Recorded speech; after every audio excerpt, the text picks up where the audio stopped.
नमस्कार दोस्तों, स्वागत है आपका आज के मुख्य समाचार में, जिसमें सबसे पहली और बड़ी खबर में आपको बताएंगे कि मोदी सरकार के खिलाफ अवमानना की कार्रवाई के लिए सुप्रीम कोर्ट पहुंची झारखंड सरकार। खबर में आगे जिक्र होगा कि हरियाणा में चुनाव से पहले 3 करोड़ कैश जब्त, पुलिस क्या करती है इन पैसों का, किसकी जेब में जाती है रकम, सब कुछ बताएंगे।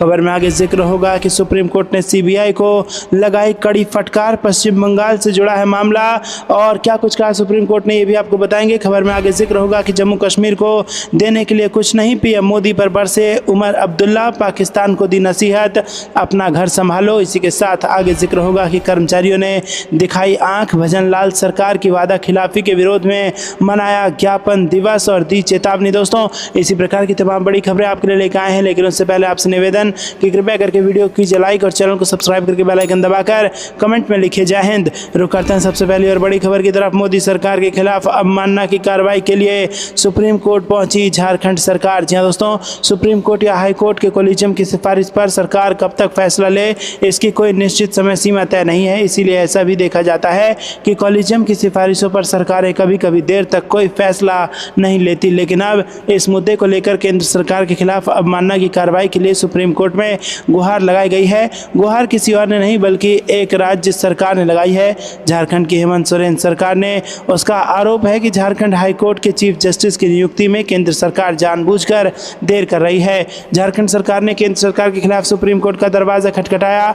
हमारे सहयोगी की रिपोर्ट के मुताबिक हेमंत सोरेन सरकार का आरोप है कि केंद्र सरकार जस्टिस MS रामचंद्र राव को झारखंड हाईकोर्ट का मुख्य न्यायाधीश नियुक्त करने के सुप्रीम कोर्ट कॉलेजियम के 11 जुलाई के प्रस्ताव को लागू करने में जानबूझकर देरी कर रही है। रुक करते हैं अगली ब्रेकिंग न्यूज की तरफ। हरियाणा में चुनाव से पहले 3 करोड़ कैश जब्त, पुलिस क्या करती है इन पैसों का, किसकी जेब में जाती है रकम। जी हाँ दोस्तों, चुनाव चाहे लोकसभा का हो, विधानसभा का या फिर किसी ग्राम पंचायत का, इसे जीतने के लिए सभी दल पैसों का जमकर इस्तेमाल करते हैं और इस पर रोक लगाने के लिए चुनाव आयोग भी अभियान चलाकर अवैध रूप से ले जाए जा रहे पैसों को जब्त करता है। अक्टूबर की शुरुआत में हरियाणा और जम्मू कश्मीर में विधानसभा चुनाव होने हैं और इस बीच हरियाणा पुलिस ने गुरुवार को गुरुग्राम में 2.80 करोड़ रुपए की नकदी पकड़ी है। अब सवाल ये उठता है कि आखिर पुलिस इस रकम का करती क्या है और आखिर में ये पैसा किसकी जेब से जाता है। चुनाव आयोग रुपए के दम पर इलेक्शन को प्रभावित करने से रोक लगाने के लिए इस तरह के कदम उठाता है और इस साल खत्म हुए लोकसभा चुनाव में भी देश भर में करीब 4,650 करोड़ रुपए की नकदी जब्त की गई थी और 5 साल पहले 2019 में खत्म हुए लोकसभा चुनाव में भी 3,475 करोड़ की नकदी जब्त की गई थी। अब हम आपको बताते हैं कि आखिर जब्त की जाने वाली इस नकदी का क्या होता है। दोस्तों, आपको बता दें कि सबसे पहले आपके लिए ये जानना जरूरी है कि चुनाव के दौरान पकड़े गए पैसे जरूरी नहीं है कि मतदाताओं को बांटने के लिए ही जा रहे हैं और इस दौरान कोई बिजनेस के लिए तो कोई अन्य किसी काम के लिए भी नकदी लेकर चल सकता है। ऐसे में अगर कोई व्यक्ति ये साबित कर देता है कि वो किस काम के लिए पैसे ले जा रहा है और इसका कानूनी स्रोत भी बताता है तो उसे रकम वापस कर दी जाती है। आपको बता दें कि इस तरह की रकम को काले धन की श्रेणी में रखा जाता है। जाहिर है कि इनकम टैक्स कानून के तहत ये धन अवैध होता है और इसे इनकम टैक्स विभाग को सौंपना पड़ता है। रुक करते हैं अगली ब्रेकिंग न्यूज की तरफ। सुप्रीम कोर्ट ने CBI को लगाई कड़ी फटकार, पश्चिम बंगाल से जुड़ा है मामला। जी हां दोस्तों, सुप्रीम कोर्ट ने शुक्रवार को CBI को कड़ी फटकार लगाई और साथ ही कहा कि यह नहीं हो सकता है कि आपके अधिकारी किसी विशेष राज्य को पसंद नहीं करते। शीर्ष अदालत ने यह टिप्पणी चुनाव के बाद पश्चिम बंगाल में हुई हिंसा के मामले को लेकर की, जिसमें CBI ने अपनी याचिका में केसों को ट्रांसफर पश्चिम बंगाल से किसी दूर राज्य में करने की मांग की थी। याचिका पर सुप्रीम कोर्ट ने CBI को कड़ी फटकार लगाई। शीर्ष अदालत ने कहा कि ऐसा माहौल बनाया जा रहा है जैसे कि पश्चिम बंगाल में न्यायपालिका दुश्मनीपूर्ण हो गई है। CBI ने दायर याचिका कर चुनाव के बाद हिंसा मामले के 40 से ज़्यादा मुकदमों को पश्चिम बंगाल के बाहर ट्रांसफर करने की मांग की थी। केस की सुनवाई के दौरान सुप्रीम कोर्ट ने कहा कि यह अदालत की अवमानना का मामला है। CBI को फटकार लगाते हुए सुप्रीम कोर्ट ने कहा कि यह नहीं हो सकता कि आपके अधिकारी किसी विशेष राज्य को पसंद नहीं करते, उन्हें इससे राज्य की न्यायपालिका पर आक्षेप लगाने की अनुमति नहीं मिलती। सुप्रीम कोर्ट ने कहा कि जांच एजेंसी याचिका के माध्यम से न्यायपालिका पर आक्षेप लगाते हुए निंदनीय आरोप लगा रही है। सुप्रीम कोर्ट ने कहा कि याचिका में कह रहे हैं कि जज गलत तरीके से जमानत दे रहे हैं। इस तरह आप सभी कोर्ट को कटघरे में खड़ा करने की कोशिश कर रहे हैं।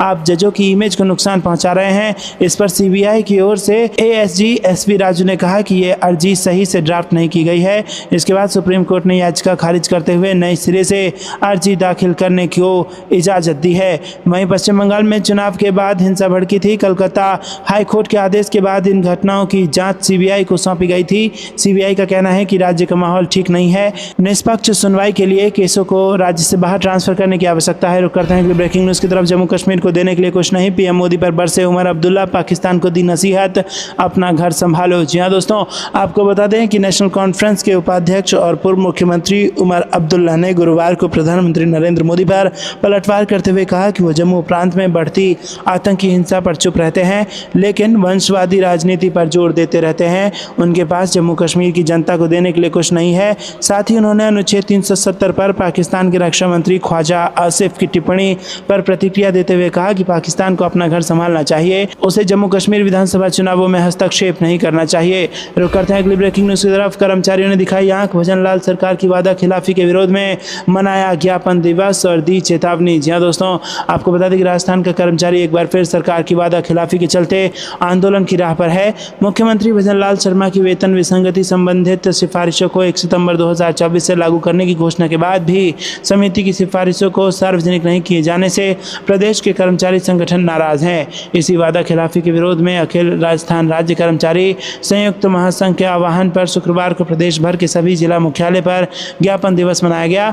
इसमें जिला कलेक्टर के माध्यम से मुख्यमंत्री के नाम ज्ञापन सौंपा गया। साथ ही महासंघ ने चेतावनी दी है कि अगर सरकार द्विपक्षीय वार्ता के लिए तैयार नहीं होता है तो वो आंदोलन के लिए आगे मजबूर होंगे। दोस्तों, एकीकृत महासंघ के प्रदेश अध्यक्ष गजेंद्र सिंह राठौर ने बताया कि 29 जुलाई 2024 को वित्त व विनियोग विधेयक पर चर्चा करते हुए मुख्यमंत्री भजनलाल शर्मा ने घोषणा की थी कि गत सरकार की ओर से गठित कर्मचारी वेतन विसंगति परीक्षण समिति की वेतन सुधार वेतन विसंगति संबंधी से सभी सिफारिश को 1 सितंबर 2024 से लागू कर दिया जाएगा। रुक करते हैं अगली ब्रेकिंग न्यूज़ की तरफ। यूपी में दांव पर लगी सीएम योगी, शिवपाल सिंह यादव और अजय राय की प्रतिष्ठा, 3 सीटों पर सियासी संग्राम। जी हां दोस्तों, उत्तर प्रदेश में आने वाले दिनों में 10 सीटों पर उपचुनाव होने हैं और इन 10 सीटों पर भारतीय जनता पार्टी, इंडिया गठबंधन और बहुजन समाज पार्टी ने अपने हिसाब से तैयारियां शुरू कर ली हैं। इस तैयारी के बीच बड़े नेताओं ने अलग अलग सीटों पर खुद मोर्चा संभाल लिया है। सूबे के मुखिया योगी आदित्यनाथ पूरे जी जान से मिल्कीपुर जीतने के लिए मेहनत कर रहे हैं। समाजवादी पार्टी के गढ़ मैनपुरी की करहल की सीट की जिम्मेदारी चाचा शिवपाल यादव के कंधों पर है। साथ ही यूपी कांग्रेस के मुखिया अजय राय को मंझवा सीट की जिम्मेदारी दी गई है और इन दिग्गजों के कंधों पर इन सीटों की जिम्मेदारी से इनकी साख भी दांव पर लग गई है। अयोध्या की मिल्कीपुर सीट की बात करें तो भाजपा ने इसे प्रतिष्ठा का प्रश्न बना लिया है। वर्ष 2017 में सत्ता में आने के बाद से अयोध्या में विकास के नए आयाम लिखने की शुरुआत से लेकर राम मंदिर को लेकर आए फैसले के बाद राम मंदिर निर्माण के साथ अयोध्या के हो रहे विकास के दावों के बावजूद अयोध्या लोकसभा सीट हारने का झटका पूरी भारतीय जनता पार्टी को लगा है। सीएम योगी आदित्यनाथ अब किसी भी हाल में इस सीट को अपने खाते में करना चाहते हैं। योगी आदित्यनाथ के कंधों पर मिल्कीपुर और कटेहरी की जिम्मेदारी मिली है।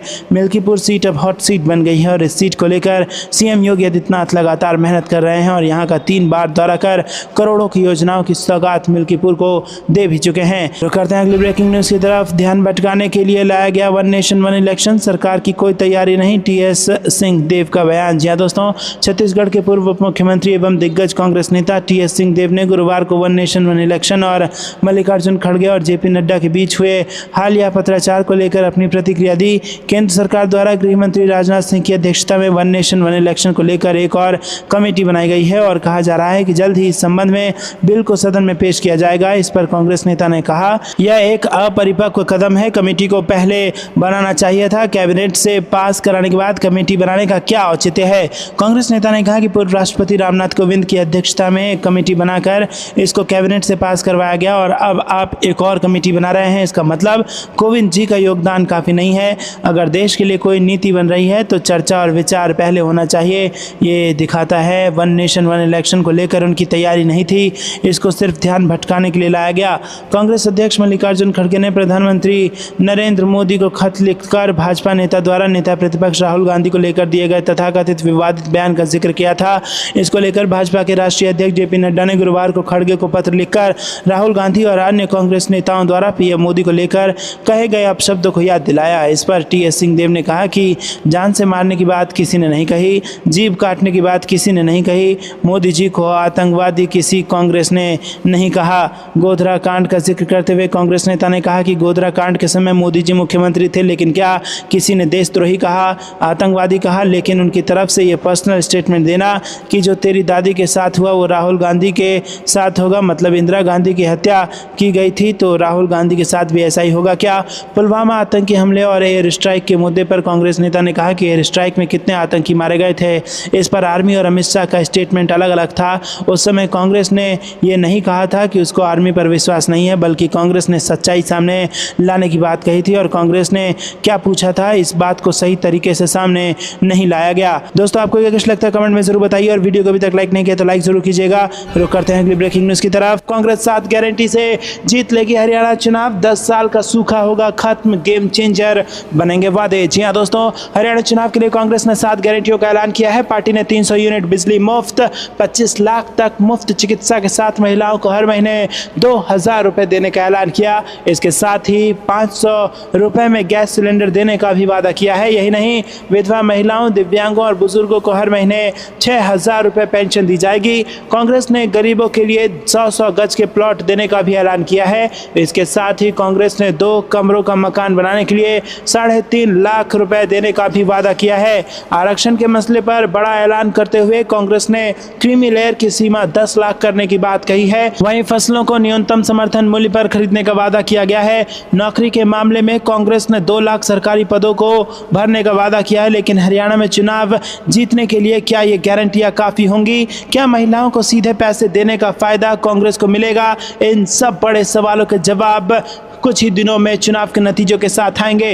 रुक करते हैं अगली ब्रेकिंग न्यूज की तरफ। महाराष्ट्र में चुनाव से पहले बगावत के आसार, बीजेपी विधायक ने अपनी सरकार के खिलाफ खोल दिया मोर्चा। जी हां दोस्तों, महाराष्ट्र में विधानसभा चुनाव को लेकर सियासत तेज हो गई है और इस बीच बीजेपी विधायक ने अपनी सरकार के खिलाफ मोर्चा खोल दिया है। बीड जिले के गेवराई से विधायक लक्ष्मण पवार ने महायुति सरकार पर आरोप लगाते हुए कहा कि बिना पैसे दिए पंचायत का एक काम नहीं हो पा रहा है। विधायक की माने तो राज्य में 3 पार्टियों की सरकार होने के बाद भी समस्या जस की तस है। रुक करते हैं अगली ब्रेकिंग न्यूज की तरफ। मोदी आर्मी के राष्ट्रीय उपाध्यक्ष ने बीजेपी को कहा अलविदा, चुनाव के दौरान धड़ाधड़ पार्टी छोड़ रहे हैं नेता। जी हां दोस्तों, हरियाणा में बीजेपी नेताओं के पार्टी छोड़ने का सिलसिला थम नहीं रहा है। पिछले कुछ दिनों में एक के बाद एक कई नेता बीजेपी छोड़कर कांग्रेस सहित दूसरे दलों में जा चुके हैं।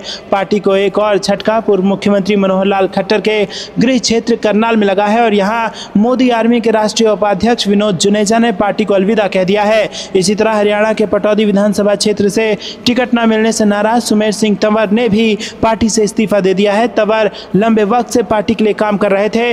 रुक करते हैं अगली ब्रेकिंग न्यूज की तरफ। 2 साल में यूपी में होंगे 2 विधानसभा चुनाव, 2029 में होगी मध्यावधि मतदान। जी हां दोस्तों, यूपी में वर्ष 2027 के विधानसभा चुनाव के बाद जो भी सरकार बनेगी उसका कार्यकाल मात्र 2 साल का ही होगा। वन नेशन वन इलेक्शन की व्यवस्था लागू होने पर यहाँ 2 साल के भीतर 2 बार विधानसभा के चुनाव होंगे। प्रदेश में वर्ष 1991 व 96 में भी लोकसभा और राज्य विधानसभा के चुनाव एक साथ हुए थे। विधानसभा अध्यक्ष सतीश महाना कहते हैं कि रामनाथ कोविंद समिति ने अपनी सिफारिशों में कहा है कि वर्ष 2024 के बाद देश में जिस भी राज्य में विधानसभा चुनाव होंगे उसका कार्यकाल 2029 लोकसभा के कार्यकाल के साथ ही समाप्त हो जाएगा। इस तरह से देखें तो यूपी में अगला विधानसभा चुनाव 2027 में होगा और उसके बाद वर्ष 2029 में विधानसभा के मध्यावधि चुनाव कराने होंगे। रुक करते हैं ब्रेकिंग न्यूज़ तरफ। बीजेपी में बगावत जारी, सुमेर सिंह तंवर ने छोड़ी पार्टी, पीएम मोदी को भेजा इस्तीफा। जी हां दोस्तों, हरियाणा के पटौदी विधानसभा क्षेत्र से टिकट न मिलने से नाराज बीजेपी के नेता सुमेर सिंह तंवर ने बुधवार को पार्टी से इस्तीफा दे दिया है। पिछले 37 वर्ष से बीजेपी के लिए काम कर रहे तंवर के साथ साथ बड़ी संख्या में उनके सहयोगियों ने भी पार्टी छोड़ दी है और तंवर ने साफ किया है कि वो राजनीतिक पार्टी में शामिल नहीं होंगे, लेकिन सामाजिक और राष्ट्रीय हितों से जुड़े कार्यों के प्रति समर्पित रहेंगे। रुक करते हैं अगली ब्रेकिंग न्यूज की तरफ। दीपेंद्र हुड्डा का बीजेपी पर निशाना, बोले बीजेपी षड्यंत्रकारी सरकार, हर वर्ग को किया परेशान, बदलाव की लहर अब तेज। जी हां दोस्तों, हरियाणा विधानसभा चुनाव के लिए बस कुछ ही दिन बाकी रह गए हैं। ऐसे में राजनीतिक पार्टियां प्रचार में जुटी हैं, जिसके चलते नेता अपनी अपनी जीत के दावे करते नजर आ रहे हैं और विरोधी पार्टियों पर तीखा बयान भी दे रहे हैं। इसी कड़ी में भवानी में गांव धनाना पहुंचे कांग्रेस नेता दीपेंद्र हुड्डा ने बीजेपी सरकार पर जमकर निशाना साधा और हरियाणा में कांग्रेस की जीत का दावा किया। दीपेंद्र हुड्डा ने कहा कि हम किसान, जवान, पहलवान व महिलाओं के खिलाफ अन्याय की लड़ाई लड़ रहे हैं। साथ ही उन्होंने बीजेपी पर षड्यंत्रकारी सरकार होने का भी आरोप लगाया। आपको बता दें कि कांग्रेस सांसद दीपेंद्र हुड्डा धनाना गांव में भवानी खेड़ा में कांग्रेस प्रत्याशी प्रदीप नरवाल व भिवानी से कांग्रेस व माकपा के संयुक्त प्रत्याशी कॉमरेड ओम प्रकाश के पक्ष में रैली करने पहुंचे थे। रुक करते हैं अगली ब्रेकिंग न्यूज की तरफ। वन नेशन वन इलेक्शन संविधान के खिलाफ एक व्यक्ति की तानाशाही, संजय राउत ने बीजेपी को घेरा। जी हां दोस्तों, संजय राउत ने एक देश एक चुनाव को संविधान के खिलाफ बताया और कहा कि वन नेशन वन इलेक्शन एक व्यक्ति की तानाशाही है। ये विभिन्न समुदाय के लोग रहते हैं यहाँ और ऐसे में एक साथ सभी चुनाव कराना जटिल व दूभर मार्ग हो सकता है। उन्होंने भाजपा पर सवाल उठाते हुए कहा कि ये पार्टी आज से नहीं बल्कि शुरू से ही संविधान के खिलाफ काम करती आई है। अगर डायरेक्टली नहीं कर पाती तो इनडायरेक्टली करती है। ये सरकार संविधान की मूल संरचना से छेड़छाड़ करने की कोशिश कर रही है। रुक करते हैं अगली ब्रेकिंग न्यूज की तरफ। बिहार में कानून व्यवस्था ध्वस्त, नवादा में दलितों पर अत्याचार पर भड़के राहुल गांधी और प्रियंका गांधी। जी हां दोस्तों, राहुल गांधी और प्रियंका गांधी ने बिहार के नवादा में दलित बस्ती को जलाने के मामले में नाराजगी जताई है। राहुल गांधी ने कहा कि भाजपा और एनडीए के सहयोगी दलों के नेतृत्व में ऐसे अराजक तत्व शरण पाते हैं, भारत के बहुजनों को डराते हैं, दबाते हैं ताकि वो अपने सामाजिक और संवैधानिक अधिकार भी न मांग पाए। वहीं प्रियंका गांधी ने इस घटना को खौफनाक और निंदनीय करार दिया है। रुक करते हैं अगली ब्रेकिंग न्यूज की तरफ। 21 सितंबर को पूरे मंत्रिमंडल के साथ मुख्यमंत्री पद की शपथ लेंगी आतिशी। आम आदमी पार्टी ने दी जानकारी। जी हां दोस्तों, दिल्ली की मुख्यमंत्री नामित की गई आतिशी और उनके मंत्रिमंडल के सहयोगी 21 सितंबर को पद की शपथ लेंगे। आम आदमी पार्टी ने बृहस्पतिवार को यह जानकारी दी। सत्तारूढ़ पार्टी ने शुरू में फैसला किया था कि सिर्फ आतिशी शपथ लेंगी, लेकिन बाद में यह निर्णय लिया गया कि उनकी सरकार के मंत्री भी शपथ लेंगे। आपको बता दें, अरविंद केजरीवाल ने मंगलवार को दिल्ली के मुख्यमंत्री पद से इस्तीफा दे दिया। इसके बाद आतिशी ने राष्ट्रीय राजधानी में नई सरकार बनाने का दावा पेश किया। रुक करते हैं अगली ब्रेकिंग न्यूज की तरफ। मोदी के पास कुछ बचा नहीं, बस उलझाने के लिए खिलौना है one nation one election, Kamal Nath का बयान। जी हां दोस्तों, आपको बता दें कि केंद्रीय मंत्रिमंडल ने बुधवार को वन नेशन वन इलेक्शन पर कोविड समिति की सिफारिशों को मंजूरी दे दी है। केंद्र सरकार के इस कदम को लेकर सियासत तेज हो चली है। मध्य प्रदेश के पूर्व सीएम कमलनाथ ने इस प्रस्ताव पर ऐतराज जताया है। कांग्रेस पार्टी के वरिष्ठ नेता कमलनाथ ने कहा कि पीएम मोदी के पास कुछ बचा नहीं है, इसीलिए वो इस तरह के कदम उठा रहे हैं। वो केवल और केवल राहुल गांधी की झूठी आलोचना कर रहे हैं। मैं नहीं मानता कि one nation one election practical तरीके से लागू हो पाएगा। मान लीजिए इस सरकार के खिलाफ अविश्वास प्रस्ताव आ जाए और लोकसभा को भंग करनी पड़े तो वो क्या करेंगे? ये सबको उलझाने के लिए पीएम मोदी का एक खिलौना है। रुक करते हैं अगली ब्रेकिंग न्यूज की तरफ। केंद्र के खिलाफ सुप्रीम कोर्ट पहुंची झारखंड सरकार। हाईकोर्ट के जजों की नियुक्ति में देरी पर लगाया गंभीर आरोप। जी हां दोस्तों, केंद्र सरकार और झारखंड सरकार में एक बार फिर तकरार सामने आई है। दरअसल झारखंड सरकार ने केंद्र सरकार के खिलाफ सुप्रीम कोर्ट में अवमानना का केस चलाए जाने की गुहार लगाई है। भारत के मुख्य न्यायाधीश डीवाई चंद्रचूड़ ने गुरुवार को अटॉर्नी जनरल आर वेंकटरमणी को इसकी जानकारी दी। सीजेआई ने बताया कि झारखंड सरकार ने राज्य उच्च न्यायालय के लिए नए मुख्य न्यायाधीश की नियुक्ति के लिए सुप्रीम कोर्ट कॉलेजियम की सिफारिश को मंजूरी देने में देरी का आरोप लगाते हुए केंद्र के खिलाफ अवमानना याचिका दायर की है। रुक करते हैं अगली ब्रेकिंग न्यूज की तरफ। झारखंड के सीएम हेमंत सोरेन ने वन नेशन वन इलेक्शन पर साफ किया जेएमएम का रुख। जी हां दोस्तों, आपको बता दें कि हेमंत सोरेन ने बुधवार को इस बात के संकेत दिए थे कि वन नेशन वन इलेक्शन पर उनकी पार्टी का क्या रुख रहेगा। वहीं गुरुवार को हेमंत सोरेन ने कहा कि यह जनता के मतदान के अधिकार का अपमान होगा। रुक करते हैं अगली ब्रेकिंग न्यूज की तरफ, जहां पर आपको बता दें कि एक राष्ट्र एक चुनाव संविधान की मूल अवधारणा के खिलाफ देश इसे नहीं करेगा स्वीकार। मल्लिकार्जुन खड़गे ने बीजेपी को घेरा। कांग्रेस अध्यक्ष मल्लिकार्जुन खड़गे ने कहा कि हम इसके साथ नहीं हैं। एक राष्ट्र एक चुनाव लोकतंत्र में काम नहीं कर सकता। अगर हम चाहते हैं कि हमारा लोकतंत्र जीवित रहे तो चुनाव जब जहां जरूरत हो आवश्यकता अनुसार होनी चाहिए। रुक करते हैं अगली ब्रेकिंग न्यूज की तरफ। बहुजनों के विरुद्ध अन्याय की डरावनी तस्वीर उजागर। नवादा में 80 महादलितों के घर जलाए जाने पर बोले राहुल गांधी। रुक करते हैं अगली ब्रेकिंग न्यूज की तरफ। योगी सरकार के खिलाफ कांग्रेस का जबरदस्त प्रदर्शन। जी हां दोस्तों, यूपी की योगी सरकार के खिलाफ कांग्रेस ने बुधवार को जमकर प्रदर्शन किया। लखनऊ मंडल के 6 जिलों में कांग्रेस के कार्यकर्ताओं ने प्रदेश प्रभारी अविनाश पांडे और प्रदेश अध्यक्ष अजय राय की अगुवाई में शहीद स्मारक से लेकर कमिश्नर कार्यालय तक मार्च किया। कांग्रेस नेताओं ने कानून व्यवस्था के मोर्चे पर योगी सरकार को फेल बताते हुए जमकर नारेबाजी की। अजय राय ने कहा कि उत्तर प्रदेश में महिलाओं की स्थिति बेहद खराब है। पुलिस वाले ही कानून से खिलवाड़ कर रहे हैं। पुलिस कस्टडी में लखीमपुर में दलित लड़कों की हत्या कर दी गई। दोस्तों, रुक करते हैं अगली ब्रेकिंग न्यूज की तरफ। इंसाफ को रौंदने वाली नीति बेपर्दा बुलडोजर एक्शन पर सुप्रीम रोक के बाद प्रियंका गांधी वाड्रा की प्रतिक्रिया। जी हां दोस्तों, सुप्रीम कोर्ट की मंगलवार को बुलडोजर कार्रवाई पर लगाई रोक पर विपक्षी नेताओं ने खुशी जताई। कांग्रेस महासचिव प्रियंका गांधी ने सोशल मीडिया प्लेटफॉर्म एक्स पर पोस्ट किया। प्रियंका गांधी ने लिखा कि भाजपा सरकारों की अन्यायपूर्ण और अमानवीय बुलडोजर नीति को आईना दिखाने वाला माननीय सुप्रीम कोर्ट का फैसला स्वागत योग्य है। ऐसी बर्बर कार्रवाइयों के जरिए देश के कानून पर बुलडोजर चलाकर इंसानियत और इंसाफ को रौंदने वाली नीति एक नियत पूरे देश के सामने बेपर्दा हो चुकी है। वो समझते हैं कि त्वरित न्याय की आड़ में जुल्म और नाइंसाफी के बुलडोजर से संविधान को कुचलकर भीड़ और भय का राज स्थापित किया जा सकता है, लेकिन ये देश संविधान से चलता है और संविधान से ही चलेगा। अदालत ने साफ कर दिया है कि बुलडोजर अन्याय स्वीकार्य नहीं है। तो दोस्तों, आपको ये कुछ लगता है कमेंट में जरूर बताइए। वीडियो को लाइक नहीं किया तो लाइक जरूर कीजिएगा। रुक करते हैं अगली ब्रेकिंग न्यूज की तरफ। पीएम मोदी को मणिपुर जाने का समय नहीं मिला, अमित शाह पर जयराम रमेश का पलटवार। जी हां दोस्तों, मणिपुर को लेकर केंद्रीय गृह मंत्री अमित शाह के बयान पर अब कांग्रेस ने निशाना साधा है। उन्होंने कहा कि अगर स्थिति उतनी ही सामान्य है जितनी उन्होंने बताई थी तो प्रधानमंत्री नरेंद्र मोदी को दौरा करने के लिए समय और रुचि क्यों नहीं मिली। उन्होंने कहा कि राज्य या वहां के राजनीतिक नेताओं से उन्होंने मुलाकात क्यों नहीं की। एक संवाददाता सम्मेलन को संबोधित करते हुए अमित शाह ने कहा था कि सरकार स्थायी शांति सुनिश्चित करने के लिए मणिपुर में मैतेई और कुकी दोनों समुदायों से बात कर रही है और घुसपैठ को रोकने के लिए म्यांमार के साथ देश की सीमा पर बाड़ लगाना शुरू कर दिया है। मोदी 3.0 सरकार की 100 दिनों की उपलब्धियों पर संवाददाता सम्मेलन में शाह ने कहा कि पिछले सप्ताह 3 दिनों की हिंसा को छोड़कर मणिपुर में समग्र स्थिति शांत है और सरकार अशांत पूर्वोत्तर राज्य में शांति बहाल करने के लिए काम कर रही है।